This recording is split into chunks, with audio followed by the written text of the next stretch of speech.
Hi all. So Angular 12 has been released.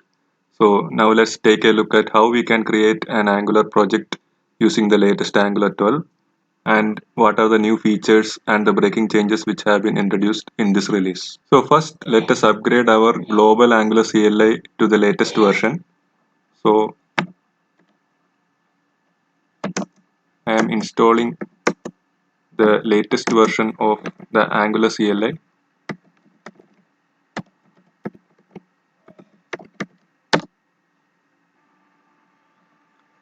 So the Angular CLI has been upgraded. Now let's check the version of the Angular CLI. So now you can see that the CLI version is 12. Now let's create a new Angular application. So I am giving the command ng new Angular 12 app.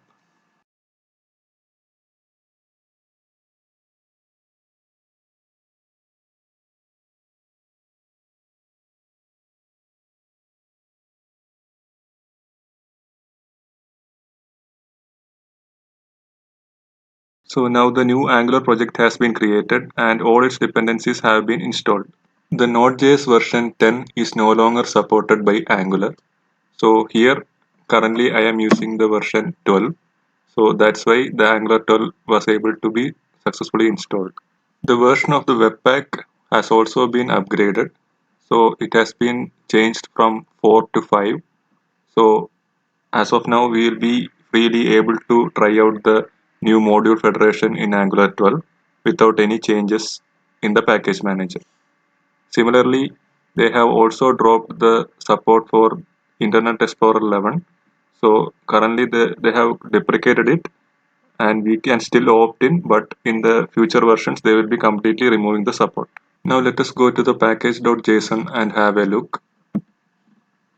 So here you can see that the TypeScript version has been upgraded to 4.2 and also they have totally removed the ESLint support from the Angular project and also they have removed support for the protractor end-to-end testing.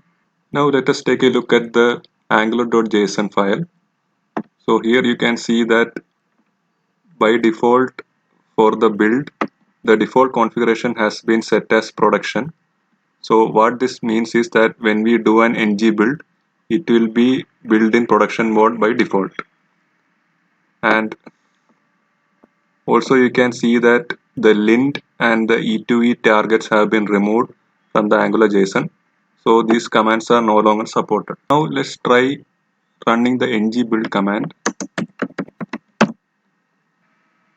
So now the ng build process is complete. Now let's go to the dist folder and have a look. So if you open the main.js,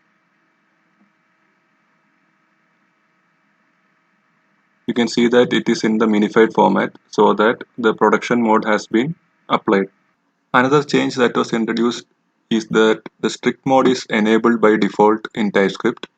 So here these four configurations which are related to the strict mode has been enabled by default and also the related Angular configurations have also been enabled. Another major change that is introduced is that the View Engine compiler has been deprecated. So by default, the IV rendering engine will be enabled. The libraries which are still written in View Engine will be converted to IV using the ngCC as you can see here. Like the Angular libraries are still in using the View Engine. Now let's go to the tsconfig and try to disable the IV.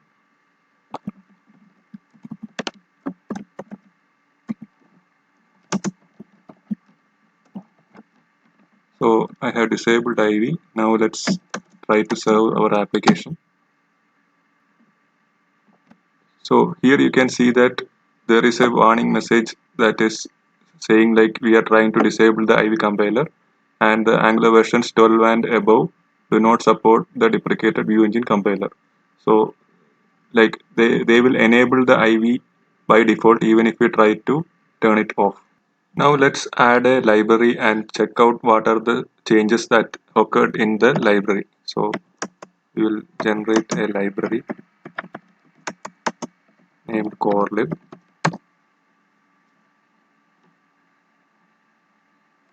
Now the library has been generated successfully and the packages have been installed. Now if we go to the source code, you can see that the corelib, everything is added here. And similar to the main application, the libraries also now currently support only Ivy. Now let's try building our library using ng build corelib.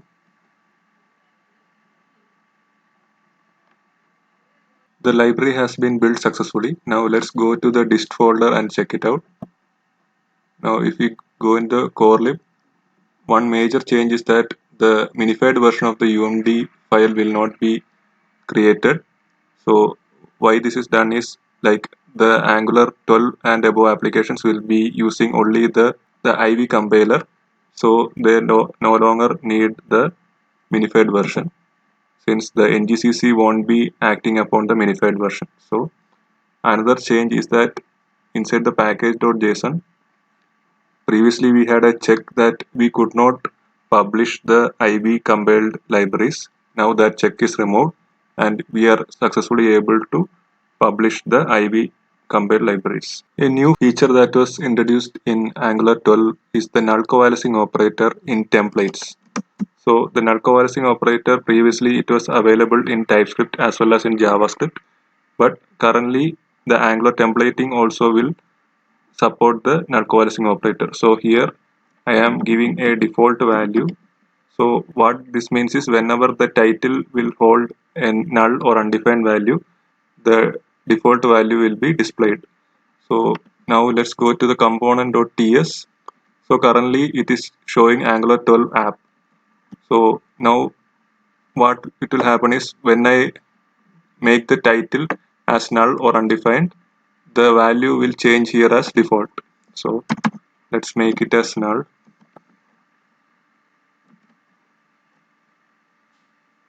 Now you can see that the default app is being shown here. Angular 12 has added support for supporting inline SCSS styles for components. So now let's go ahead and add a component called sample.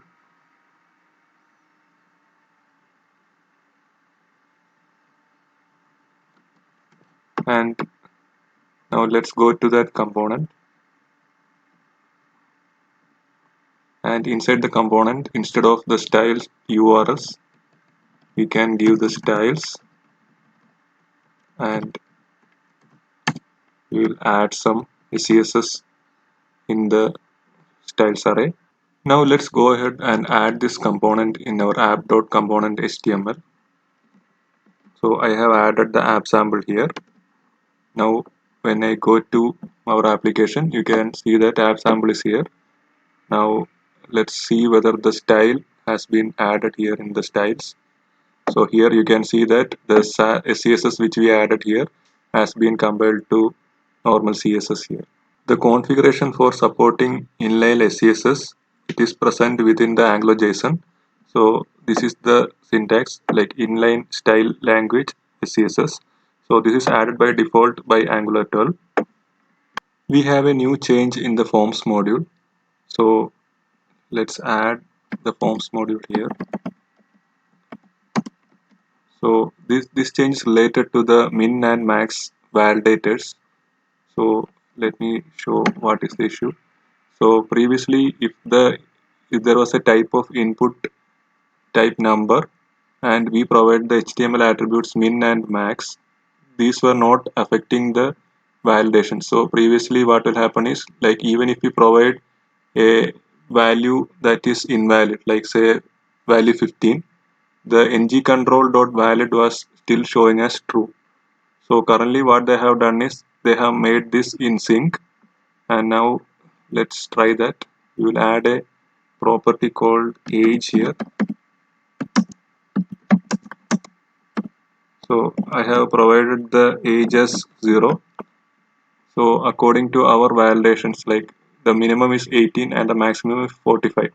So since I bound that age to the ng model, now it should be showing it as invalid. Now you can see that the input type number is getting displayed here, and the validity is shown as false. Now since we moved into the range, it will be showing as true, and again if we go out of the maximum, it will show as false, and similarly when we come below the minimum value, it will show as false. Angular 12 also introduces a change related to the tree shakeable providers.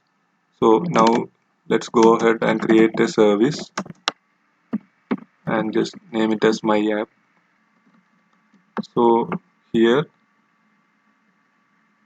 a my app service is created, and by default there will be an option provided in which will access the root. So what it means is this service will be available at the root level. So now as part of Angular 12, what they have done is we can use a forward ref, and you can refer to any ng modules. So here I am referring to the app module. So in this way we can register the service in this module in a tree shakeable manner. Now let's go ahead and add some content to our service. So I have added an API called getUsers in this, and now let's inject our service inside our app component. So here I am adding a constructor and adding service, my app service, and I will also implement an on in it.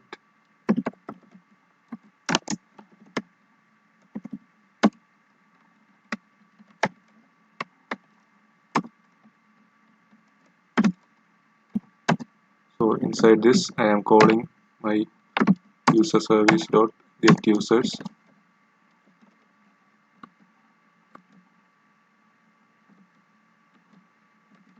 Also we need to add our HTTP client module here.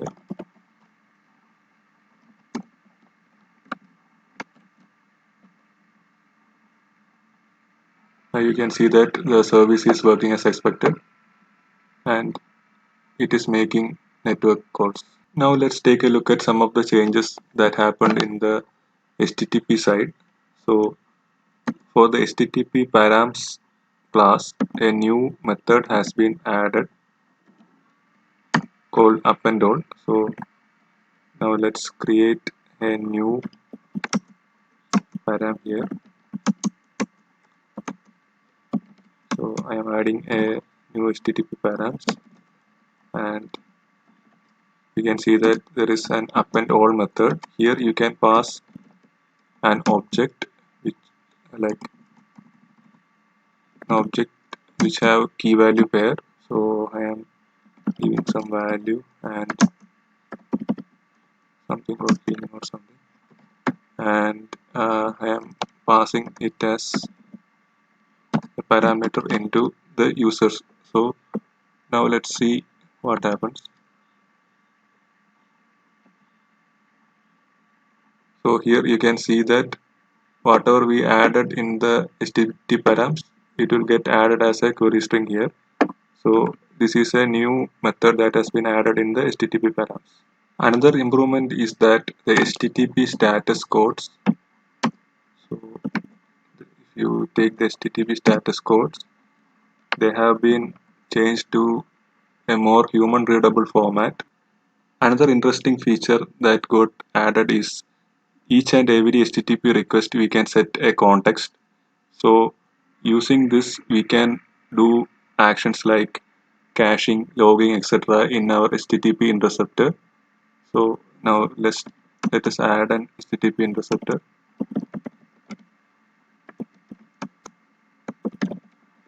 I am naming it as context. So let's go to the context interceptor, and we can add it in the providers.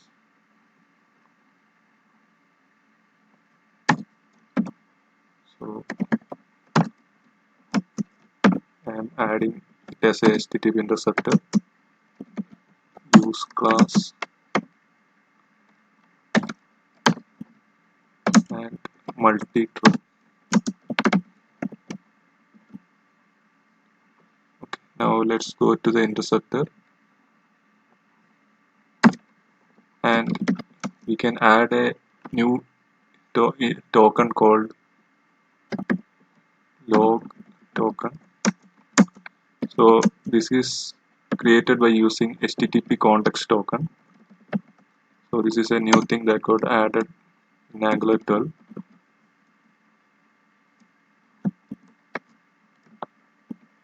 We can provide a default value here,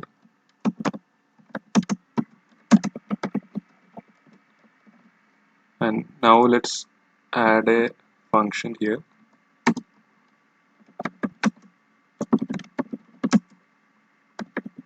log request, and inside that we can create a new HTTP context. So the HTTP context is basically a user-defined variable which we will be able to access within the interceptor. So here it's basically a map. We have all the set get methods and all. So I am going to set the value here. So we can use the token which we defined earlier, and here I am setting the value as true. So now here inside the interceptor we will be able to access this value. We can get it from the request, and inside that there is a key called context, and this is a map which we defined earlier, and here we can check whether the log token value is true. So this is basically some user data which we can check here, and since I am using it for logging, I am checking whether if the flag is set, I will be adding a log here, like the request.url and printing here. So now let's add this in our sample component. So here in the sample component, I am injecting the user service,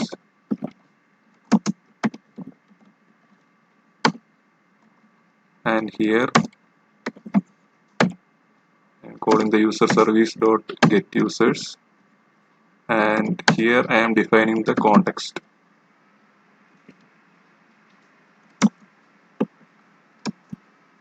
So I will call the log request method and create the value as true.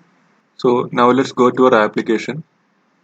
You can see here that two API calls have gone to the same URL, the users, with one with the params and other without the params. So this is our second sample component API call, and if you go to the console you can see that only one of the call is getting logged here. This is because we had passed the context only in one API call, and only that one will be logged. Finally, let us take a look at some of the improvements that was done in the global debugging utility. So for this purpose, we will generate a directive called myapp. The directive has been created here, and now let's add this directive in our app component HTML. So here as a property we'll add this. Now two changes were made as part of the Angular 12. One was a minor improvement, like previously when we select any element that is outside the Angular, and when we try to get ng dot get directive $0, that's the current element, we used to receive an error. So currently what they have done is they have made it uniform, similar to other utility functions. It will return an empty array if there is no Angular context. So another thing is they have added a new utility function called get directive metadata. So let's find our my app here. Yeah. So this is the element which has our directive.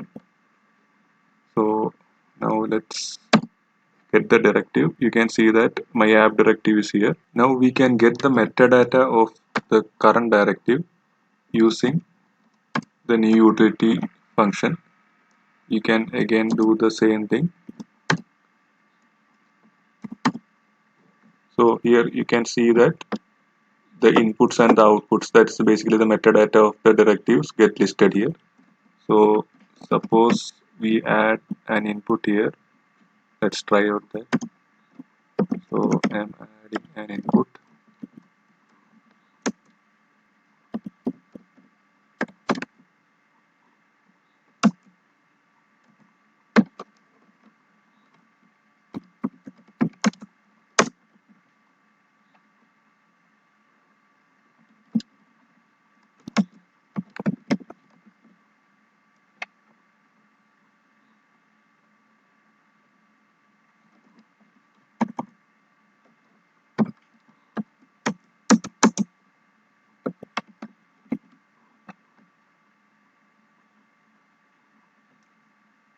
Now let's try again. So here you can see that our new input gets listed here. Hope you are able to get a fair idea about the new changes that were introduced in Angular 12. See you soon. Thank you.